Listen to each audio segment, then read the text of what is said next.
പിതാവിന്റെയും പുത്രന്റെയും പരിശുദ്ധാത്മാവിന്റെയും നാമത്തിൽ ആമേൻ. ഇന്നത്തെ പ്രധാനപ്പെട്ട വിഷയം യുവതയം വേനൽക്കാല ചുരുക്കം. അതിനാൽ തന്റെ വഴിയിലേക്ക് വേനൽക്കാരെ അയക്കാൻ ദൈവത്തോട് പ്രാർത്ഥിക്കുമെൻ. പ്രവർത്തനങ്ങൾ ആവാസയായ ഈ വാക്യം വിശകലനം ചെയ്യാൻ മേഖലയിൽ പകുതിയുള്ള വ്യക്തികളുടെ ഞങ്ങളോട് പറയാം. നമുക്കൊക്കെ അറിയുന്നതാണ് സിസ്റ്റർ റാണി മരിയ. റാണി മരിയ എന്ന സിസ്റ്റർ പ്രസിദ്ധയായത് ഇന്ത്യയുടെ റാണി അവരിലാണ്. ഒരു മനുഷ്യ സമൂഹത്തിൽ മുഴുവൻ ഉദ്ധരിക്കാൻ വേണ്ടി നിരക്ഷരരെ സാക്ഷരരാക്കാൻ, പട്ടിണി കിടക്കുന്നവർക്ക് ഭക്ഷണം ലഭിക്കാൻ, സ്കൂൾ വിദ്യാഭ്യാസത്തിലേക്ക് സ്കൂൾ വിദ്യാഭ്യാസം ലഭിക്കാൻ, അങ്ങനെ അവരുടെ അവകാശങ്ങൾക്ക് വേണ്ടി ബാധിച്ചിടപെടുന്ന വ്യക്തിയായിരുന്നു സിസ്റ്റർ റാണി മരിയ എന്ന് ഇന്നറിയപ്പെടുന്ന വാഴ്ത്തപ്പെട്ട റാണി മരിയ. പുതുവഴിയിലെ ഒരു കൊച്ചിടവകയിലുള്ള സിസ്റ്ററാണ്. ഒരു ദിവസം ബസ്സിൽ യാത്ര ചെയ്തുകൊണ്ടിരിക്കുകയായിരുന്നു. ആ ബസ്സിൽ വേറൊരു പരിചയമുണ്ടായിരുന്നു. പെട്ടെന്ന് അയാൾ ഡ്രൈവർ എടുത്തു നിന്ന് വണ്ടി ബ്രേക്കിക്കുന്ന സൗണ്ട് പറഞ്ഞു. ഡ്രൈവർ എന്താണോ വണ്ടി നഷ്ടപ്പെടുത്തു. തന്റെ കയ്യിൽ കഴിയുന്ന ഒരു 4 നേരം നട റോഡിൽ എറിഞ്ഞുറച്ച് അതിന്റെ തേങ്ങക്കൂടുകൾ തീർച്ചയായൊക്കെ പെറുക്കിയെടുത്ത് ബസ്സിലുള്ളവർക്കും മറ്റുള്ളവർക്കൊക്കെ തിന്നാനപ്പെടുത്തു തരാം. അത് കഴിഞ്ഞ് റാണിമരിയ സിസ്റ്റർ എടുത്തു വന്നപ്പോൾ പരിചയമുള്ള വ്യക്തികളിൽ ചോദിച്ചു, എന്താ ഇന്നത്തെ പ്രത്യേക സന്തോഷം? ഞാനിന്ന് താഴെപ്പെടാൻ പോവാണ്. ഒരു നടന്നിരിക്കെ ഒരു കുരുങ്ങി കിടക്കണം. അതിന് തേങ്ങ ഉടച്ച് അത് തീരുകൾ പെറുക്കി തരുന്നു. ഈ കൊല്ലാൻ പോകുന്ന ആളായ ഞാൻ ആരെയാണ് കൊല്ലാൻ പോകുന്നത്? It is you. അത് നിങ്ങളാണ്. നിങ്ങളെയാണ് കൊല്ലാൻ പോകുന്നത്. പെട്ടെന്ന് സിസ്റ്ററിനെ കയ്യിൽ പിടിച്ച് വലിച്ചെടുത്ത് ഉള്ളിലേക്ക് ഇറക്കിയിട്ട് കുറുകെ കുത്തി അവസാനത്തോട് രക്തം വരുന്നതുവരെ വീഴുമ്പോൾ ഉറപ്പ് വരുന്നത് വരെ അയാൾ കുത്തി മുറിവേൽപ്പിച്ചുകൊണ്ടിരുന്നു.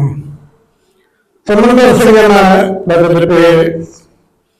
വർഷങ്ങൾക്ക് ശേഷം ഈ സിസ്റ്റർ വീട്ടിലേക്ക് സമർദ്ദർശകൻ വന്നിരുന്നു.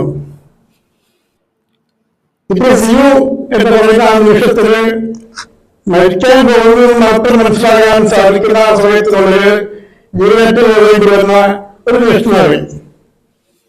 അങ്ങനെ ഒരു സിസ്റ്റർ വധിക്കപ്പെട്ടതിന്റെ പേര് ദൈവവിളി ഒന്നും പറയാൻ പോകുന്നില്ല, മിഷൻ പ്രവർത്തനമൊന്നും നിരക്കാൻ പോകുന്നില്ല. നമുക്ക് പരിചയമുള്ള മറ്റൊരു പേരാണല്ലോ സ്റ്റാൻസ്വാമി വിഭാഗം. ഡെയിലി കിടക്കുമ്പോൾ പാർക്കിൻസൺസ് എന്ന അസുഖം ബാധിച്ച് ഈ വിറയ്ക്കുന്ന കൈകളില് ഒരു പാത്രം വെള്ളം കുടിക്കാൻ പറ്റാതെ വന്നപ്പോൾ എന്തെങ്കിലും കഴിക്കാൻ ശ്രമിക്കുമ്പോൾ സാധിക്കാത്തത് കൊണ്ട് ഒരു സ്ട്രോ വെച്ച് വെച്ചു ഗ്ലാസ്സിൽ. ഒരു സ്ട്രോ കൊടുത്തില്ല. ഒരു സ്ട്രോക്ക് അക്സിഡന്റഡ് ആയിട്ടല്ല. കഴിയാവുന്നിടത്തോളം ഈ പുരോഗതിനെ ഒറ്റപ്പെടുത്തുക, അവഹേളിക്കുക, പീഡിപ്പിക്കുക, ശിക്ഷിക്കുകയാണ് അവരുടെ ലക്ഷ്യം. അത് സാധിച്ചെടുത്തു. ഇനി 2ാം ഭാഗത്തില് റാണി മരിയ എന്ന സിസ്റ്റർ എന്ന് വാഴ്ത്തപ്പെട്ടവരായിട്ടാണ് അറിയപ്പെടുന്നത് നമുക്കറിയാം. അത് വഴിയാതെ നിങ്ങൾ ഈ പ്രസംഗം കേട്ടുകൊണ്ടിരുന്ന ഈ നാളുകൾക്കുള്ളിൽ പിന്നെ വിശുദ്ധയായിട്ട് പ്രഖ്യാപിക്കുന്ന സാധ്യതയുണ്ട്. നമുക്ക് അതിനു വേണ്ടി പ്രാർത്ഥിക്കാം.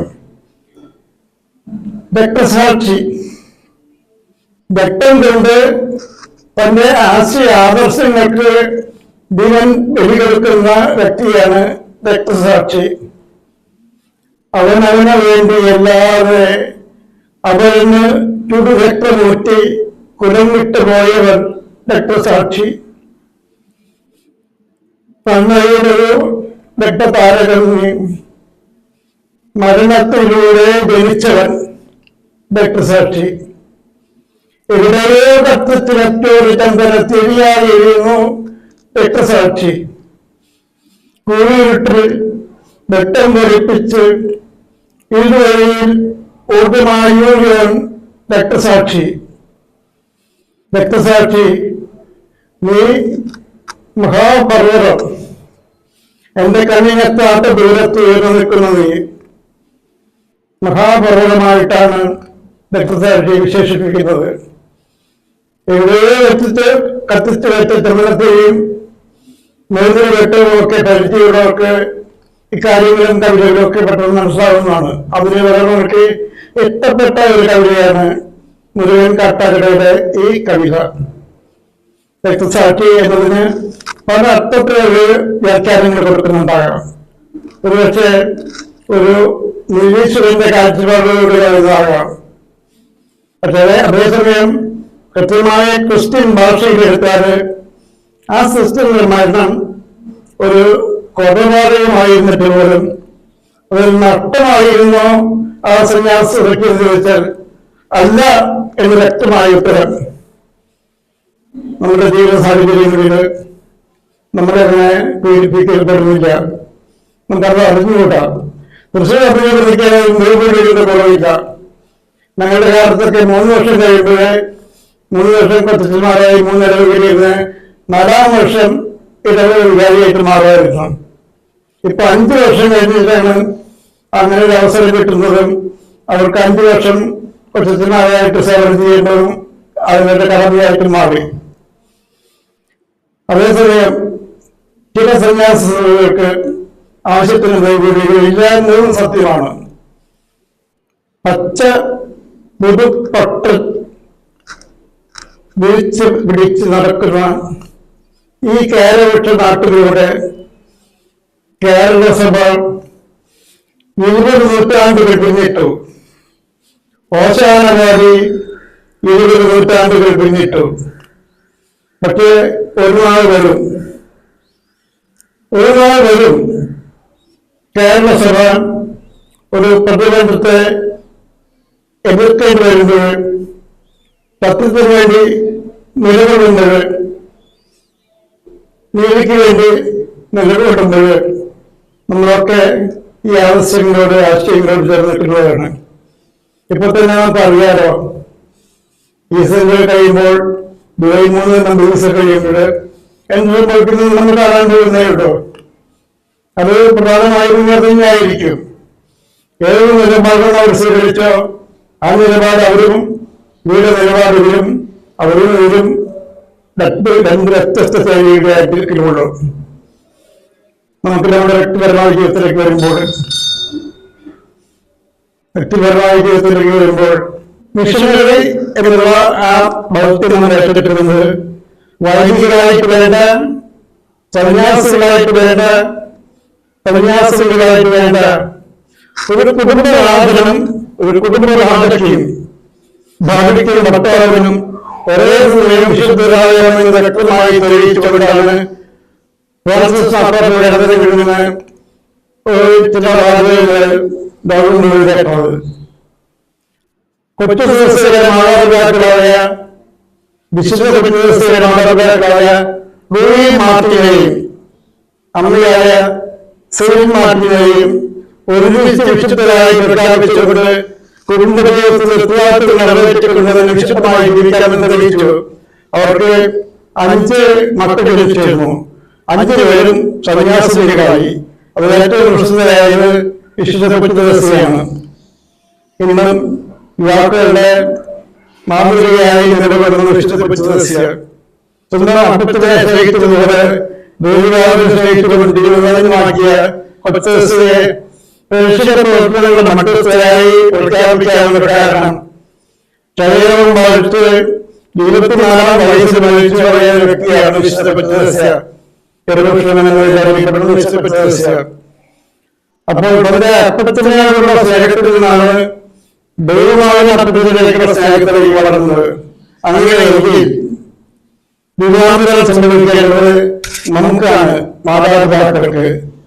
മാതാപിതാക്കൾ രൂപമെടുക്കുന്ന മിക്കവാറും ശൈലിയിൽ തന്നെയായിരിക്കും മക്കൾ പോവുക. വൈദ്യുതി പോകുന്നവരുടെ ഉണ്ടാകാം. ഏതായാലും കുടുംബജീവിതം അത്ര നിസ്സാരമായ കാര്യമല്ലെന്ന് നമുക്കറിയാം. കുടുംബജീവിതത്തിൽ ഇത് ഒരുമിച്ച് സ്നേഹിക്കുന്നത് നമ്മുടെ കുടുംബത്തില് പിതാവുണ്ട്, മാതാവുണ്ട്, ജ്യേഷ്ഠനുണ്ട്, അനുജനുണ്ട്, ജ്യേഷ്ഠത്തിയുണ്ട്, അനിയത്തിയുണ്ട്. ഇവരുടെയൊക്കെ മാതൃകകളുണ്ട്. കുടുംബത്തിൽ മാതാവും പിതാവുമാണ്. അവരുടെ മാതൃകയായി ക്രിസ്തുനാമയെ വിളിക്കുന്നു. വിരോധികൾ, വേലക്കാരോ ചുരുക്കം. ആകയാൽ വിരോധികളാകുന്നത് തന്റെ വായിലേക്ക് വേലക്കാരെ അയക്കാൻ പ്രാർത്ഥിക്കുവാൻ. കുടുംബ പ്രാർത്ഥനയിൽ പ്രേക്ഷിത പ്രവർത്തനങ്ങൾക്ക് വേണ്ടി, വിജയത്തിന് വേണ്ടി നമുക്ക് പ്രാർത്ഥിക്കാം. പിതാവിന്റെയും പുത്രന്റെയും പരിശുദ്ധാത്മാവിന്റെയും നാമത്തിൽ ആമേൻ.